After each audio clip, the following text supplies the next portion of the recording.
Gotcha, Jack. Thank you. All right, guys, getting ready to start day 2. And I'm with my buddy Richards in boat number 4. Got you, Roddy. Boat number 5. Co-angler today is Mo from Cincinnati. Full-time co-angler. So Mo fishes both series of the Opens. Yeah. And 3 divisions of the Toyota series. He's on the road as much as we are then. And he knows. They're not on. Oh yeah, definitely. He knows. You've heard some stories. Talk about Neely Henry if you want to. Yeah, he just came from Neely Henry. Like, we drove from there and got here. Did you fish with Mark? Okay, the guy that won it. Yeah, I know, right? So Scott and I were sitting here game planning for today. You know, yesterday we both started on a couple brush piles, caught a couple fish first thing. He caught a big one. I caught a couple nice ones. It's gonna be a different day, man. It's cloudy. I mean, look at the, like, look. I know. You know, it was like this yesterday morning too, but man, it's, I don't know. It's kind of like super cloudy today. It is low clouds. I think it's gonna change. It changed it yesterday. That's why the fish bit different. I think that's exactly why they bit different. They did not bite yesterday for us at all. We got really lucky. Hopefully these fish will bite and fire today. I don't really know. I'm gonna go fish deep some. I'm gonna go flip some still because I have to keep them honest. Because if that does go off, it's gonna go off.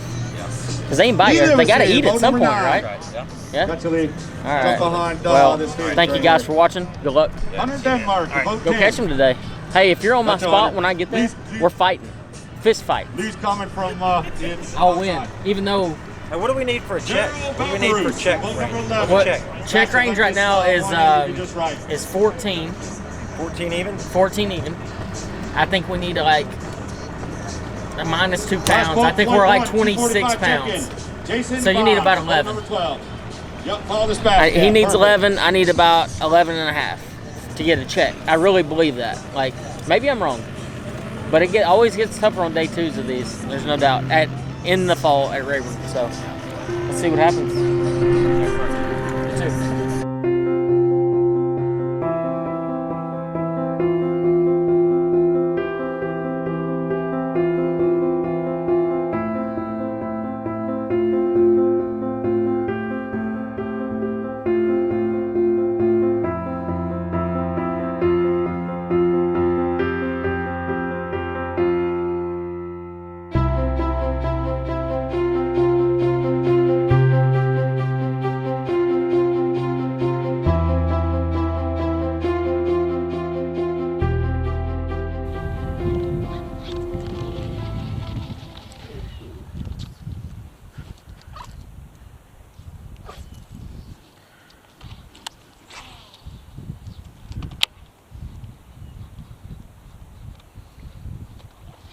There's one.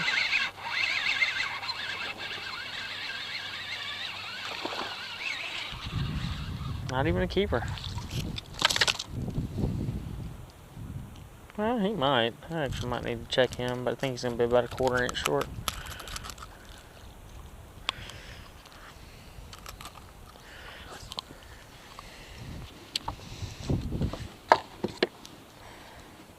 Ate it right.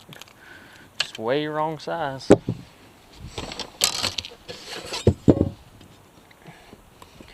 $13.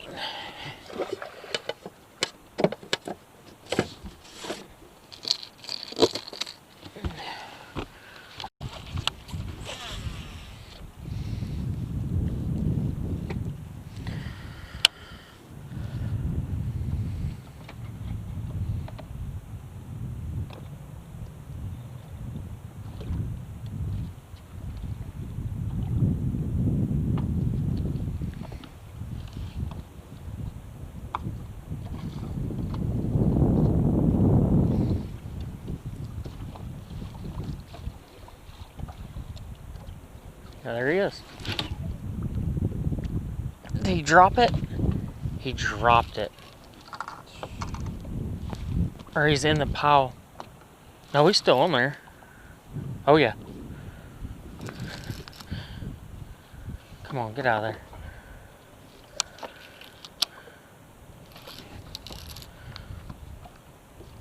He's still on there. I can still feel him pulling.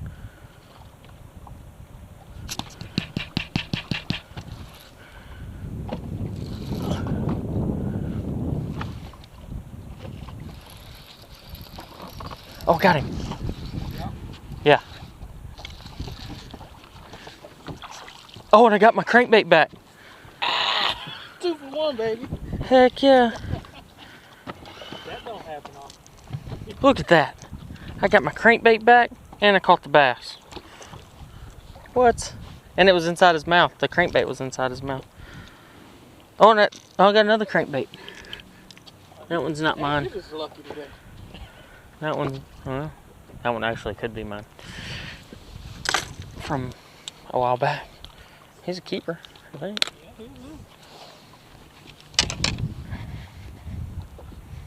I sat there and just about tried to drop my power poles.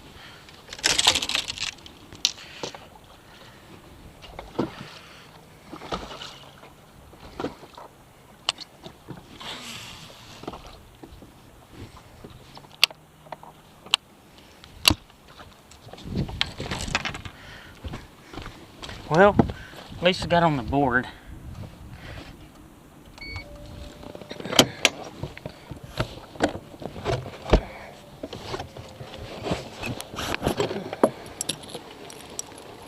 Big old mouth, no body.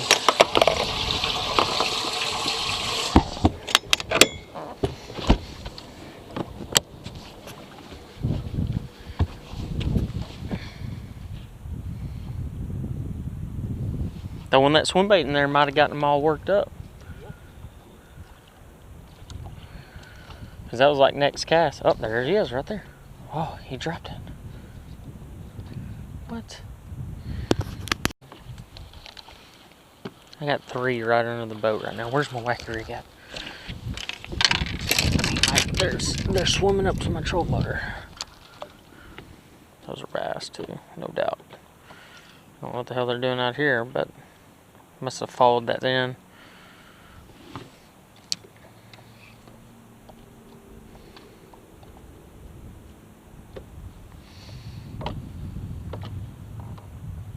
There he is.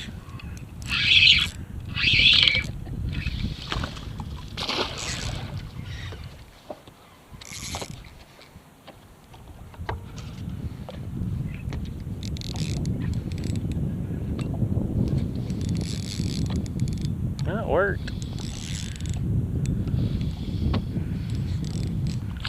I mean, I think he's just a keeper, though.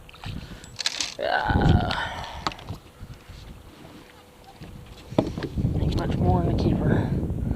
But, keeper is a keeper. That's right. I keep wanting to leave, but then I catch one. It's really confusing.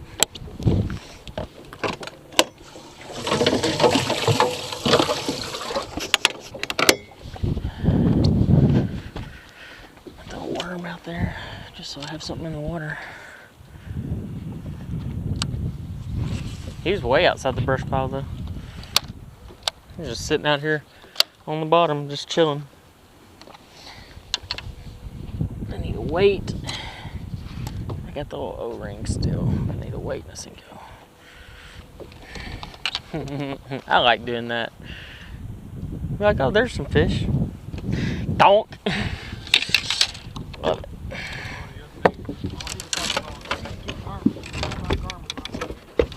Yeah. You behind the game.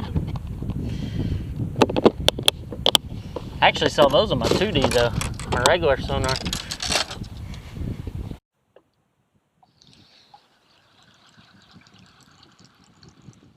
Oh, I chased it in.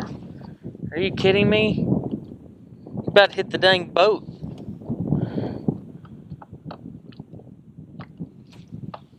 It wasn't a big one, I mean it's a 2-pounder, but still, that's aggravating.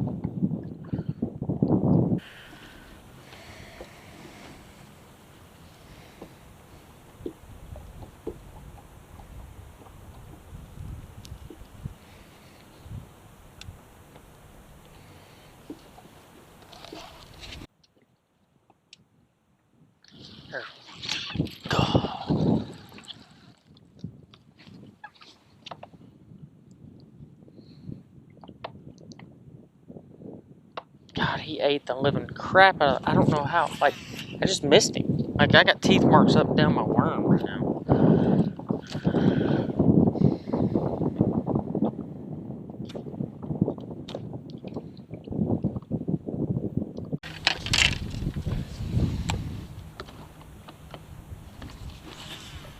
really have stayed on this thing way longer than I want to stay on it. I know, and that's what makes it hard is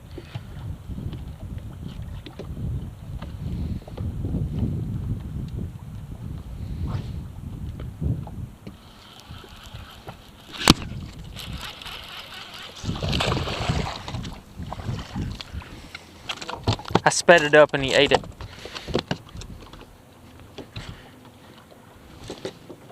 I wasn't trying to catch one, I was trying to make another cast. I about ripped his mouth off. I did rip his mouth off. Holy shit. He keeps, barely.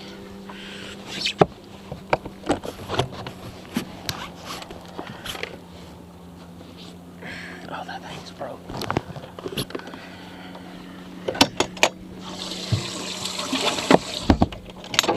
Barely a keeper. That was funny, dude. I started burning that thing in. Donk. Alright guys, so we had a bit of an issue this week. So it always seems like I have some type of issue with technology, but in this case I don't know if I did anything wrong. So I'm going to show you something that I did, and it really stinks because I lost all the audio from my console GPS. My console GPS is a brand new GoPro Hero 8. It's the newest one that they make in this new case that has the microphone on it.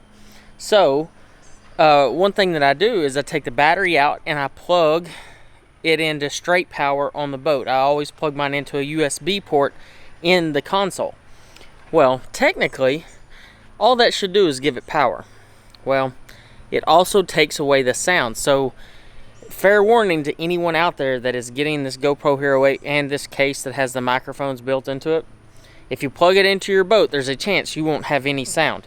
Now, it's funny because I ended up plugging it into a power block with the exact same cord and I got sound. So I'm going to have to voice over a certain section of this video. I apologize. I'll explain to you everything that's going on just like I did in my Clear Lake series. But for the instance of this, from now on, I won't be plugging this into my boat because obviously that GoPro Hero 8 can't distinguish the difference between a power block and straight power from a USB port. So just fair warning to all of you, if you get the GoPro Hero 8, that is something that you might run into if you run it the way that I ran it. So I hope you don't have the same issue as me. I just want everyone to know that we all have those bad days. Case in point, check out this spinning rod. Let's see what happens next. Oh, there it goes. It's gone. Yep, it sank to the bottom of the lake. That's pretty much a good sum up of today. However, I did not let that adversity throw me off to the point where I didn't do my job. My job was to catch 5 bass. That was my goal. That's why I went there, was to catch 5 bass that day. I had a goal of 11.5 pounds. And I knew I needed to accomplish that goal. So I went back up to the grass and started flipping. It's where I was confident. That's what I needed to do. I pull up to the place where I caught a big one. My big one flipping grass the day before. I catch this little one. It didn't help. But what it did help was my confidence. It told me that I can get some bites flipping. I need to get my flipping stick in my hand and go. Hindsight's 2020. They caught some fish offshore on day 2, late in the day when I was catching flipping grass. But I can tell you one thing, you can always look back and say, oh, I should have done this, I should have done that. In this particular instance, I did exactly what I felt like I needed to do, and that's drop a big weight in the grass. So I roll around this point and I'm flipping. I flip up into this one little point of grass, and it doesn't even make it to the bottom, and one just thongs it. And I'm telling you right now, like, I was so jacked because at this point, this was 1 hour before I was due in, and I had 3 fish. And I'm not saying I was giving up, but I was starting to worry considerably. I catch number 4 right here. This is my 4th keeper of the day so far. Literally my 4th fish, and I have an hour left. I'm stressed. I make another little quick move to one little turn in a creek channel that I'd found some fish in. Flip up there, instantly get a bite. This is with 30 minutes left in the day, and I'm like, oh my gosh. You cannot see my emotion because the camera wasn't recording sound, but I am absolutely jacked. Like, I can't even tell you how jacked I am, because at this point, I've got 5. I've accomplished goal number 1, which is getting 5 fish in the boat. Was it the 5 fish exactly that I wanted? Not even close. I wanted 20 pounds. And don't even begin to think that I wasn't fishing for 20 pounds that entire day. That's exactly what I wanted. So, I had about 10 minutes or 8 minutes left in the day, whatever it was. I think it was like 8 minutes left. And I pull up to a brush pile. Well, this particular brush pile I found on day 1 of practice. It's right next to takeoff. And my co-angler on day 1 caught a keeper there. They were schooling there like crazy. There wasn't a lot of big ones. I mean, there was no big ones there. I'd just be just be really straightforward. They were little ones. A ton of little ones. But there was keepers mixed in. So I pick up a drop shot. The only other spinning rod I had in the boat. Which, hindsight looking back, I should have picked up a drop shot 1,000 times more throughout the first 2 days. But I did not. And that's just, like I said, I can be a Saturday morning quarterback and tell you, oh, what I should have done. But at the end of the day, guys, all you can do is make the best decision at that moment. And that's exactly what I did. Pitch that drop shot up to that brush pile. Instantly hook up. Like, literally first cast. Catch a keeper. Cull out my smallest, which is, I'm telling you right now, a board burner 14-incher. And this was a fat fish, so I actually gained about 1/4 pound. Guys, I can't stress to you enough, you got to be diverse. You got to keep an open mind when you're fishing tournaments. Alright guys, it's a wrap for Sam Rayburn Bassmaster Open. Definitely not the event that I wanted.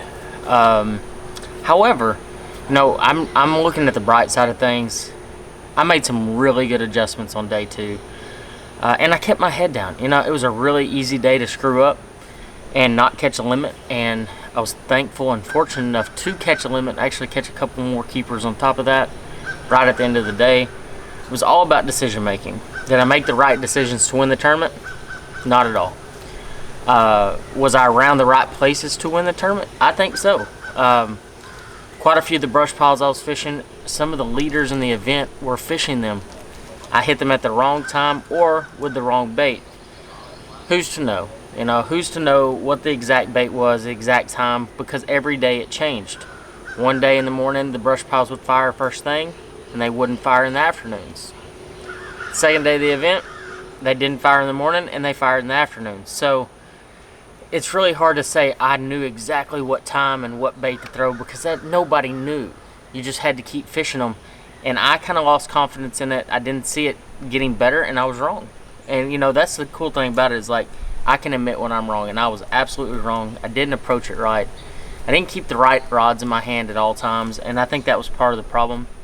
But for the ones that I did catch, I did catch quite a few on brush piles, and I caught a bunch flipping grass. So, first thing I'll talk about is my morning setup. My morning setup was as follows. I actually used a couple of different worms. When it came to the Texas rig, in certain cases I wanted a more downsized worm, and that's when I went for the Strike King Recon worm. This is a worm that I have an enormous amount of confidence in. I was throwing it in plum or red bug, just depending which one I grabbed first. I don't know if color really mattered other than the fact that it needed to be red. I think that was the most important aspect of that. The other worm I was throwing was just a normal 10.5-inch worm. I caught a couple on day 1 on this worm, but it definitely wasn't the ticket. Later on in the event, on day 2, I actually switched up to a drop shot and put a dream shot on, and I definitely saw some success. I should have drop shotted more. Hindsight 2020, you should have done this, should have done that. It's all gravy at this point. It doesn't matter, because at the end of the day, I did what I felt like I needed to do to win the tournament. I was throwing my Texas rig, and it was a peg Texas rig with a Strike King Tungsten 5/16 ounce weight on 17-pound Strike King Tour grade fluorocarbon, a custom light reel, and a ledge jig worm rod. If any of you follow me, you know this is probably my favorite setup for a jig, a spinnerbait, a jig, a worm, anything big that I got to set the hook on. This is definitely the one for it. So when I was deep, that was my main plan of attack. I felt like if I got a big bite, it was going to be on this and those brush piles. Now, there was something that I got onto that I felt in practice was extremely special, and that was flipping. You know, I'm traditionally not a flipper. Most of my tournaments are not flipping oriented, but in this particular event, I caught well, in practice, I was getting like 20 to 25 bites a day flipping grass, and I don't know what it was. I don't know if guys weren't doing it, but I didn't see a whole lot of guys doing it. And the ones I did see doing it were talking about how bad it was in practice. Now, the tournament was a different story. I didn't catch them as good, obviously. But it did save me on day 2. I put my head down, went flipping, and caught my 2 final keepers. And I'm telling you right now, man, that was stressful. And for no other reason than I put that stress on myself. The ticket for me this week was 1.5 ounces Strike King tungsten weight. I think the fall rate was the most important aspect of this. I mean, you needed it to fall fast right in front of them, and they'd eat it on the drop most of the time. And I was actually using a Strike King Rage Bug. This is a new color. This is a Black&Blue Swirl. I was flipping straight Black&Blue Flake early in practice, and I ran out of them during practice, and I picked up Black&Blue Swirl, and I swear I got more bites because of it. Maybe I'm wrong. Maybe I just dialed it in more, but I had a ton of confidence in that Black&Blue Swirl. I don't really know why, but that's just what I was using. The hook, just an owner jungle hook. This is just a straight shank hook, and I don't tie snell knot. I know a lot of guys do, but I prefer polymer knot. And I was using actually 50-pound Strike King Tour Grade Braid. I don't like punching and flipping with 65. I don't think it manages very well. That 50 manages so well, and I don't ever break any off on it. I mean, the 50 is super, super strong. I mean, I was flipping in some really heavy stuff. My typical flipping setup is a 7.6 heavy cover Custom Pro rod and a HyperMag. I like the lighter reel. I think I get more bites on a lighter reel, and it manages much, much better in my hand. An 8-to-1 gear ratio, though. I think that was important because those fish were slacklining, you were taking off real fast, and you needed that little bit of extra. And most of you know I don't like throwing 8-to-1s, but in this particular tournament, I felt like it was a very crucial aspect of what I was doing, was fishing that faster reel. Overall, guys, not a terrible tournament. I think I finished like 47th or 49th. I honestly haven't even looked at it.